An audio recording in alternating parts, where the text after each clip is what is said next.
The story of how the Sony PlayStation was born from a failed deal with Nintendo is one of the most fascinating chapters in gaming history. Picture this: the early 1990s, a time when Nintendo reigned supreme, dominating the gaming market with the Super Nintendo Entertainment System, SNES. Sega was fighting to carve out its own space, but no one could come close to Nintendo's overwhelming success. Now imagine two giants, Nintendo and Sony, joining forces to create a revolutionary gaming device. At first glance, it seemed like the perfect partnership. Nintendo would gain access to Sony's cutting-edge CD technology, while Sony would finally break into the lucrative gaming market. Everything was set for a game-changing collaboration, but what started as a promising alliance quickly unraveled, leading to a dramatic fallout that would forever change the course of gaming. The question is, how did this failed partnership pave the way for the PlayStation to become a global phenomenon? And more importantly, how did Nintendo inadvertently create its fiercest rival? By the end of this story, you'll understand not only how this rivalry came to be, but also why it reshaped the gaming industry. Buckle up, because this is a tale of ambition, betrayal, and the birth of a legend. In the late 1980s and early 1990s, gaming was dominated by cartridges. These small, sturdy devices had been the backbone of consoles like the Nintendo Entertainment System, NES, and its successor, the SNES. However, cartridges had their limitations. They were expensive to produce and had limited storage capacity. As games became more complex, developers needed more space for their creations. Enter the compact disc. Sony, a leader in audio technology, had already revolutionized music with its CD players. Recognizing the potential of CDs in gaming, Sony sought an opportunity to expand its reach. Meanwhile, Nintendo, aware of the constraints of cartridges, saw CDs as the next logical step for its consoles. Thus, the two companies began collaborating on what would be called the SNES CD, a device that would combine Nintendo's gaming expertise with Sony's advanced CD technology. At the time, the partnership made perfect sense. Nintendo was the king of gaming, and Sony, though a newcomer to the gaming world, had the technological expertise to make the transition from cartridges to CDs seamless. However, as the project progressed, cracks began to appear in the relationship. What started as a mutually beneficial partnership began to reveal deeper conflicts. These tensions would soon come to a head, leading to one of the most shocking moments in gaming history: Nintendo's public betrayal of Sony. As Nintendo and Sony worked together on the SNES CD, the project seemed poised for success. Sony's expertise in CD-ROM technology was unmatched, and Nintendo's dominance in the gaming industry ensured there was an eager market for their collaboration. But behind the scenes, not everything was as smooth as it appeared. The deal between the two companies was heavily skewed in Sony's favor. According to the agreement, Sony would retain significant control over the games developed for the SNES CD and receive a large portion of the revenue from each game sold. This arrangement left Nintendo in a precarious position. Despite being the leader in gaming, they risked losing control over their own content. Fearing that Sony's growing influence could undermine their dominance, Nintendo began exploring alternative options. What happened next shocked the industry. During the Consumer Electronics Show, CES, in 1991, where Sony was set to showcase their partnership with Nintendo, the gaming giant blindsided everyone.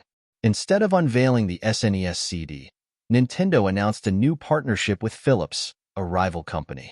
This announcement effectively terminated the deal with Sony. The betrayal was not only a professional affront, but also a public humiliation for Sony.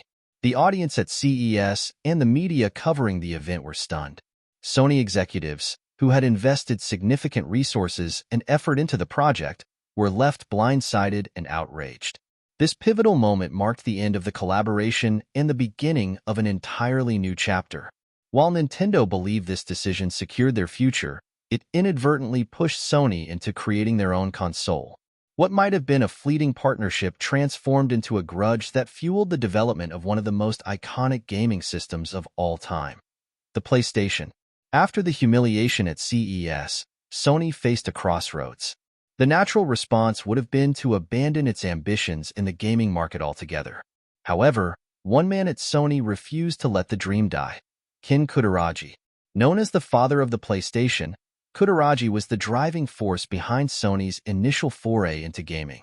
Instead of retreating, Kutaragi convinced Sony's executives to pivot their strategy.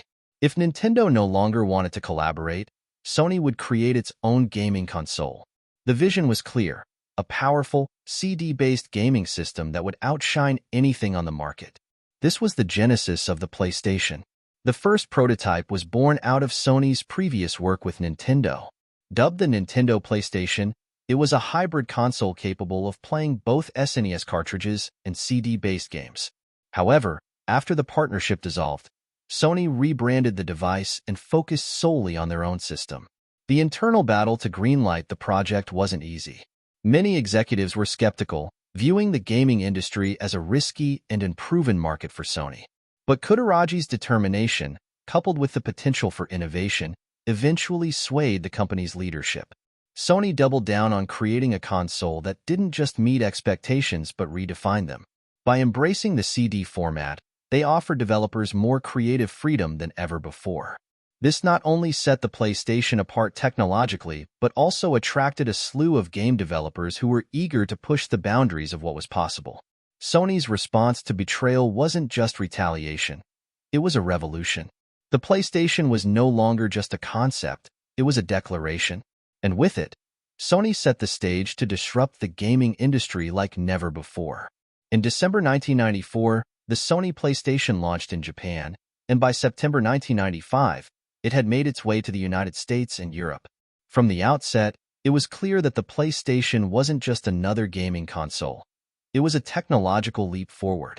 By embracing CDs as its primary medium, Sony shattered the constraints of cartridges. Developers now had access to 650 megabytes of storage per game, compared to the meager capacity of cartridges, enabling richer graphics, cinematic cutscenes, and expansive gameplay. The PlayStation's hardware was equally groundbreaking. It was designed to handle complex 3D graphics, a feature that gave developers the tools to create immersive worlds like never before. Games such as Final Fantasy VII showcased breathtaking visuals and a level of storytelling that had previously been unimaginable on older systems. Other titles like Metal Gear Solid and Resident Evil not only pushed the boundaries of graphics, but also pioneered genres and gameplay styles that defined the era. What truly set the PlayStation apart was its appeal to a broader audience. While Nintendo had historically marketed its consoles as family-friendly, Sony targeted teenagers and young adults. The PlayStation was marketed as a cool, edgy device, often featuring ads with bold and provocative themes. This strategy helped redefine gaming as not just a pastime for kids, but a cultural phenomenon embraced by older audiences as well. Sony's approach also gave developers more creative freedom. While Nintendo enforced strict content guidelines, Sony allowed for greater experimentation, leading to a diverse library of games that appealed to every kind of gamer. The result was nothing short of revolutionary. By the end of its life cycle, the PlayStation had sold over 102 million units worldwide, outselling its main competitor, the Nintendo 64. What started as Sony's response to betrayal became a movement that forever changed the gaming landscape. The PlayStation's success did more than just elevate Sony. It transformed the gaming industry as a whole. Before the PlayStation, Nintendo and Sega had largely defined the market. But Sony's entry reshaped the competitive landscape, pushing innovation to new heights. One of the PlayStation's most significant contributions was its role in popularizing CDs as the standard medium for gaming. With CDs offering more storage and lower production costs, developers had the freedom to create bigger, more complex games. This shift also paved the way for future consoles to adopt digital storage solutions, a trend that continues to this day. The PlayStation also brought about a shift in how consoles were perceived. Sony's marketing strategy, which emphasized style and sophistication, attracted an older demographic and expanded the gaming audience. Suddenly, gaming wasn't just for kids, it was for everyone. This change in perception allowed gaming to become a mainstream form of entertainment, rivaling movies and music. The competition between Nintendo and Sony also spurred innovation.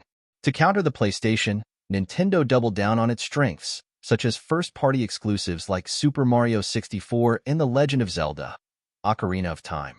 Meanwhile, Sony continued to innovate, introducing new features like memory cards and an extensive third-party developer network. Perhaps the greatest impact of the PlayStation was the arrival of new competitors. Seeing Sony's success, Microsoft entered the market with the Xbox in 2001, adding another major player to the console wars. This increased competition pushed the industry to evolve at an unprecedented pace. Without the PlayStation, the gaming industry as we know it might not exist. Sony's bold move not only secured its place in the market, but also set the stage for a new era of gaming, one defined by innovation, inclusivity, and creativity. The story of the PlayStation is more than just a tale of corporate rivalry. It's a testament to resilience, innovation, and the power of turning setbacks into opportunities. For Sony, what began as a humiliating betrayal turned into a transformative journey. Their decision to push forward, led by the visionary Ken Kutaragi, proved that adversity often sparks the greatest innovations. For Nintendo, the lesson was equally significant. Despite losing ground to Sony in the late 1990s, they continued to innovate, eventually reclaiming their place in the market with groundbreaking consoles like the Wii. The rivalry between these two companies not only fueled their individual successes, but also drove the entire industry forward. The PlayStation's rise reminds us that even the most unexpected challenges can lead to groundbreaking achievements. It's a story of ambition, risk-taking, and an unwavering commitment to creating something extraordinary. Ultimately, the tale of how the PlayStation came to be isn't just about gaming. It's about the power of resilience and the endless possibilities that come from pursuing a bold vision. As gamers, we're all beneficiaries of this incredible journey, one that continues to shape the industry to this day. The story of how the Nintendo-Sony partnership collapsed and gave rise to the PlayStation is a reminder of how unpredictable the gaming industry can be. What started as a failed collaboration turned into one of the most influential success stories in gaming history. So, what do you think? Did Nintendo's decision to walk away from Sony ultimately benefit the industry? Or was it a mistake that gave rise to their greatest competitor? Share your thoughts in the comments below. If you enjoyed this deep dive into gaming history, don't forget to hit the like button, subscribe to the channel, and turn on notifications. Stay tuned for more stories about the moments that shaped the gaming world.